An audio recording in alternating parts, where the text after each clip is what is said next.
Customise cake बनाने में कभी-कभी 9-9 घंटे भी लग जाते हैं, कभी पूरी रात भी लग जाती है। ये है हिना जो कराची से शादी करके लाहौर आई और यहाँ आकर अपना बेकिंग और घर का खाना बनाने का कारोबार स्टार्ट किया।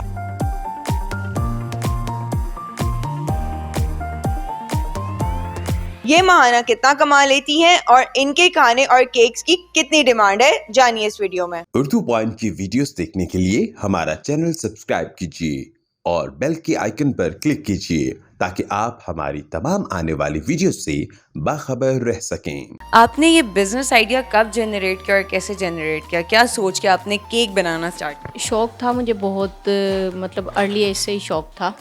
तो फिर जब तो इतनी सहूलतें वगैरह भी नहीं थी जब मैं छोटी थी, लेकिन फिर उसके बाद जब आहिस्ता आहिस्ता मैंने देखा कि मेरे हाथ में एक हुनर है तो मैं उसको इस्तेमाल कर सकती हूँ। उससे फिर अर्निंग भी ठीक ठाक है, क्योंकि हर कोई इस तरह के प्रोफेशनल में आता नहीं है, बहुत कम लोग इस तरह से आते हैं। तो फिर मैंने सोचा कि इसी को मैं फिर अपना करके स्टार्ट करूँ। तो फिर मैंने तकरीबन 15-16 साल हो गए थे करते हुए, लेकिन प्रोफेशनली जो स्टार्ट किया वो 7-8 साल से। और जब से कोरोना की सिचुएशन बनी ना, उसके बाद से फिर मैंने ज़्यादा किया, क्योंकि लोगों को ऑनलाइन हर चीज़ घर बैठे चाहिए होती थी, लोगों का निकलना बंद हुआ था। तो फिर उसमें साफ़ सुथरी और अच्छी चीज़ मिलती थी, तो लोगों ने मुझे अप्रिशिएट भी बहुत ज़्यादा किया। लोगों का भी इसमें बहुत ज़्यादा है अमल दखल कि मैं इस काम को स्टार्ट कर सकूं। आपने ये वाला काम तो स्टार्ट किया, बट इसके साथ साथ आपकी डेली बेसिस की अर्निंग कितनी होती है? डेली बेसिस का ये है कि कभी कभी माशाल्लाह 8000, कभी डाउन तो होती है तो 5 से कम नहीं होती, 5 से ज़्यादा ही होती है हमेशा। और कभी कभी 60 to 70,000 भी हो जाती है मेरी, 16 to 17 17,000 per day. Per day ये भी हो जाती है। ऑर्डर पे डिपेंड करता है ना, कभी हमें बहुत बड़ा भी ऑर्डर मिल जाता है, कभी छोटा। डेली बेसिस का तो होता ही होता है कुछ ना कुछ, जैसे बिरयानी हो गई, कोई सालन हो गया, इस तरह से प्रोवाइड करना होता है ऑफिस में। सैंडविचेस हो जाते हैं, तो वो तो फिर छोटा मोटा। लेकिन अगर उन ऑफिस में कोई ओकेजन आ गया तो फिर हमारी भी इस तरह से बढ़ जाती है। अच्छा, आप मुझे ये बताएं कि आपने अपना बिजनेस जब स्टार्ट किया तो किस चीज़ से, बेसिकली क्या ऐसा आइटम था जिससे स्टार्ट किया था? फूड आइटम था, बिरयानी से मैंने स्टार्ट किया था। तो मैंने आपको बताया ना, कोरोना की जैसे भयानक सिचुएशन सबके सामने थी, लोग घरों से निकल नहीं रहे थे। तो जब मैंने अपने स्टेटस से स्टार्ट किया, व्हाट्सएप के स्टेटस से, मैंने वहाँ पे एक पोस्ट लगाई छोटी सी कि कल आपको इस तरह से बिरयानी रेडी मिलेगी। तो माशाल्लाह इतना अच्छा रिस्पॉन्स आया, इतना अच्छा आया। फिर उसी तरह लोगों को पता था शुरू से कि मैं केक भी बनाती हूँ। फिर लोगों ने आहिस्ता आहिस्ता मुझसे कहा कि चलें फिर आप केक का भी करें। फिर मैंने वो भी स्टार्ट किया। फिर मेरे साथ होती है मेरी एक पार्टनर, क्रिएशन बाय नेहा के नाम से उनका पेज भी है, उनकी भी बहुत ज़्यादा सपोर्ट थी मुझे। तो मुझे ना एक्चुअली जो ऑनलाइन का था ना, उसका मुझे कोई आइडिया नहीं था। जब मैंने अपनी ग्रेजुएशन कंप्लीट की थी ना, तो जब कंप्यूटर इतना ज़्यादा नहीं था, वो हमारे बाद ही आया जो भी आया। आपकी क्वालिफिकेशन ग्रेजुएशन है, लेकिन जिस सन में मैंने किया था उस सन में नहीं था कंप्यूटर, उसके बारे में कोई अवेयरनेस नहीं थी। तो इस चीज़ में मैं थोड़ा पीछे थी। फिर अल्हम्दुलिल्लाह अल्लाह ताला ने नेहा से इस तरह से मिलाया कि वो माशाल्लाह इस चीज़ की मास्टर्स हैं, सॉफ्टवेयर इंजीनियर हैं। तो उन्होंने कहा कि ठीक है, मैं आपके साथ मिलके ना मैं स्टार्ट करवाती हूँ। तो अब जितने भी ऑनलाइन ऑर्डर्स वगैरह होते हैं ना, सारे वही डन करती हैं, वही देखती हैं। अच्छा, ऑर्डर्स आप लोग फूड पांडा डिलीवरी के या किसी राइडर के थ्रू नहीं डिलीवर करते, आप लोग ऑनलाइन भी लेते हो? जी, हमारे अपने राइडर्स हैं, या फिर हम क्लाइंट्स को ज़्यादातर कहते हैं कि आप खुद ही उसको पिकअप करवाएं, क्योंकि यहाँ से फिर कभी कभी इश्यूज आ जाते हैं, राइडर भरोसे के काबिल नहीं होते। कोई ऐसा वाकया पेश आया था कि जिसमें आपने बस लाइन लगा दी कि अब ये वाला राइडर जो है ये भरोसे के काबिल नहीं है? लेबल लग गया हमारी तरफ से तो, क्योंकि वो हमारी चीज़ें लेके गायब हो गए थे। रमज़ान में किसी का इवेंट था, उन्होंने केक भी मुझे ऑर्डर किया था, कुछ फूड आइटम्स भी थे, समोसे, रोल वगैरह ये भी थे, मतलब अफ्तार के साथ साथ कुछ डिनर का भी था उनका।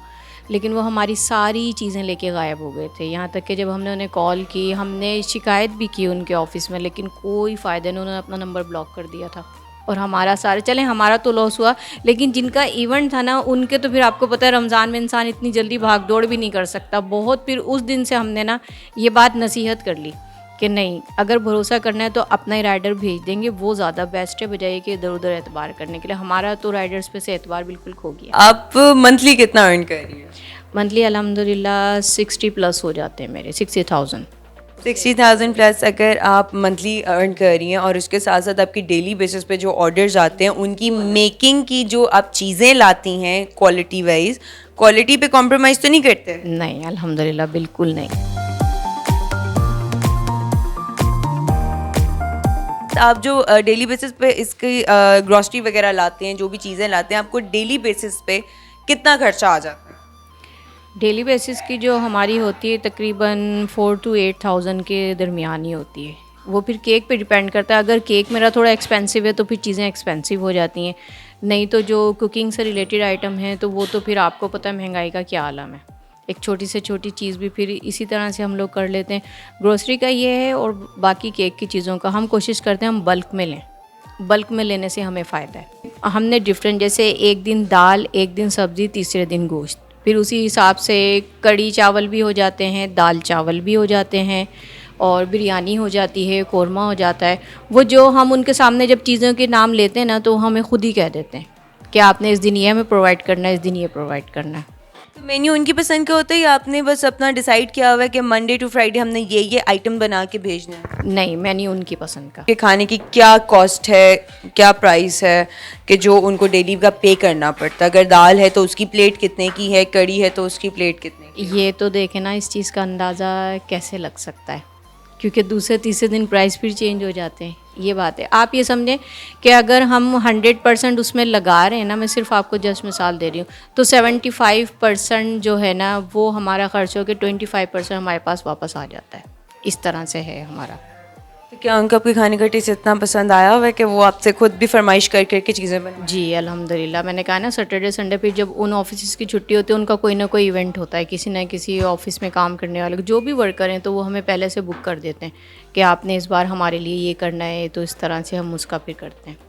तो मेन्यू प्राइस भी साथ साथ बता दें हमें कि आपके मेन्यू की प्राइस क्या है। अगर हमने आपको ऑर्डर देना हो तो हम क्या चीज़ ऑर्डर कर सकते हैं जो हमारे बजट में आ रही हो?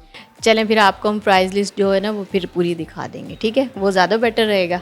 हाँ प्लीज़ आप हमें दिखा दें, क्योंकि ऑब्वियसली सब जानने के लिए तो इंटरेस्टेड होंगे ना। अल्लाह अकबर, इतना मुश्किल सवाल कर रही हैं आप मुझसे। अंदाज़न बता देती हूँ मैं आपको। देखें, जैसे ये बॉक्स है एक, ठीक है? ये तकरीबन ½ kg बिरयानी है, ठीक है? तो ये ½ kg बिरयानी हमने जिनको देनी है ना, वो हमने 400 की देनी है। इसके साथ रायता सैलड हमने फिर साथ ही देनी, फ्री में देनी है वो। इस तरह से होता है हमारा। साथ कोई ग्रेवी भी होती है या ग्रेवी के बगैर? ग्रेवी में ये है, आज का जो मेन्यू है ना वो तो ये है कबाब मसाले। ये देखें, ये कबाब मसाला हमने बनाया हुआ है, तो इसको वो लोग रोटी के साथ भी खा सकते हैं और राइस के ऊपर डाल के भी। वैसे बिरयानी तो होती इतनी चटपटी है, उस पर ज़रूरत नहीं होती, लेकिन फिर भी जो खाने वाले हैं वो फिर शौक़ से खा लेते हैं। साथ में फिर कभी कभी शामी कबाब हो जाते हैं। तो मैंने बताया ना, जो उनकी डिमांड, उनसे हम पूरे हफ्ते का मेन्यू लिखवा लेते हैं कि हमने इस हफ्ते आपको ये चीज़ें प्रोवाइड करें, तो अल्हम्दुलिल्लाह जैसे वो कहते हैं उसी तरह से जाता है, जब भी तो लोग ट्रस्ट करते हैं। कस्टमाइज केक जो आप बनाती हैं उसकी क्या प्राइस है डिफरेंट कस्टमाइज केक की, प्लस वो कितने पाउंड्स तक आप बनाती हैं? ज़्यादातर जो स्टैंडर्ड साइज़ है ना वो है 2 पाउंड्स का ज़्यादातर, और उससे बढ़ जाए तो कुछ कह नहीं सकते कि कितना होगा। और आजकल आपने देखा होगा बेंटो केक, उसका बहुत ज़्यादा ट्रेंड है। जैसे कि ये लगे हुए ना मेरे इस पिक्चर में, कप केक के साथ बेंटो केक भी बनाए हुए थे, तो इसका बहुत ज़्यादा ट्रेंड है। लोग कहते हैं कि वही जायका हम छोटी चीज़ में चख के ना तो फिर अंदाज़ा कर लेते हैं। इसी तरह हमारे पिज़्ज़ा का ऑर्डर आता है, तो वो भी हम ज़्यादातर कोशिश करते हैं 1-2 दिन पहले ना पोस्ट लगा दें, ताकि जिसने प्री बुकिंग करवानी है तो वो साथ साथ करवा लेते हैं हमसे। बनाने में भी आसानी होती है, उनको देने में भी आसानी होती है। आप हाउसवाइफ भी हैं? बिल्कुल, 2 बच्चे मेरे अल्हम्दुलिल्लाह। तो बच्चों के साथ अपना ये कैसे मैनेज करती हैं? बस इसमें मुझे सहूलत ये है कि माशाल्लाह टीम है मेरे साथ, टीम मेरे साथ सारा वर्क वगैरह करवा लेते हैं ये लोग। हस्बैंड ज़्यादातर मेरे साथ भी करते हैं, और दूसरा उनकी चिकन की शॉप है, वो वहाँ भी होते हैं, लेकिन उनकी सपोर्ट भी बहुत ज़्यादा है मुझे। उनकी सपोर्ट ना हो तो फिर मैं तो कुछ भी नहीं कर सकती। और दूसरा एक कि मैं बिलोंग करती हूँ कराची से फिर दूसरे शहर में आके बसना भी एक बड़ी बात होती है। फिर यहाँ की जितनी भी जगह थी वहाँ की अवेयरनेस नहीं थी, वहाँ हर जगह भी वही लेके जाते थे मुझे, एक एक चीज़ के बारे में बताया, यहाँ से आपको ये मिल जाएगा, ख़ुद भी चले जाना, इस तरह के, मतलब बहुत ज़्यादा सपोर्ट। प्रोडक्ट्स कौन कौन से यूज़ करती हैं? प्रोडक्ट कोशिश करते हैं कि जब हम किसी से पैसे ज़्यादा ले रहे हैं तो हम चीज़ भी उसको नंबर 1 दें। जैसे ऑयल की अगर तरफ आ जाएँ तो हम डालडा यूज़ करते हैं, और उसके अलावा क्रीम वगैरह की तरफ आ जाएँ तो वो भी अच्छे ब्रांड की क्रीम हम यूज़ करते हैं। चॉकलेट की तरफ आ जाएँ तो वो भी बड़ा ब्रांड यूज़ करते हैं, क्योंकि टेस्ट में फ़र्क है। अब माशाल्लाह लोगों में ना खाने पीने की समझ ज़्यादा हो गई है, तो वो कहते हैं कि अगर पैसे हम खर्च कर रहे हैं तो चीज़ भी हमें अच्छी है। हम ज़्यादातर कस्टमाइज़ पे जाते हैं, कस्टमाइज़ के तो फिर एक्स्ट्रा चार्जेस होते हैं, तो लेकिन उसमें भी अगर हम उन्हें वो चीज़ नहीं देंगे तो फिर तो हमारी इमेज ख़राब होगी। तो केक आपको बनाने में ओवरऑल कितना टाइम लगता है, वो भी कस्टमाइज केक? कस्टमाइज केक बनाने में कभी कभी 9 घंटे भी लग जाते हैं, कभी कभी पूरी रात भी लग जाती है। जैसे फॉन्डेंट के जो केक होते हैं ना, उनके कुछ टॉपर जैसे होते हैं जो हमें रात भर ड्राई भी करने होते हैं। तो जैसे हमने अगले दिन बनाया तो फिर उसको नेक्स्ट डे हमने इस तरह से करना होता है। टाइम तो उसमें लगता है काफ़ी। मतलब कि ये बहुत टाइम टेकिंग है। कभी आज तक किसी कस्टमर से आपको कोई कंप्लेंट आई हो कि आपका खाना मज़े का नहीं है या केक अच्छा नहीं? नहीं, अल्हम्दुलिल्लाह आज तक तो ऐसा नहीं हुआ। मैं बिल्कुल मानती हूँ इनकी तारीफ ही होती होगी, क्योंकि अभी भी मैंने इनको एक केक बनाते हुए भी देखा जो इन्होंने अभी अभी बना के हमारे सामने रखा है। ना ये क्वालिटी पे कॉम्प्रोमाइज़ करते हैं और ना ही क्वांटिटी पे। तो इसी के साथ मुझे इजाज़त दीजिए, इंशाल्लाह जल्द हाजिर होंगी, तब तक के लिए अल्लाह हाफ़िज़।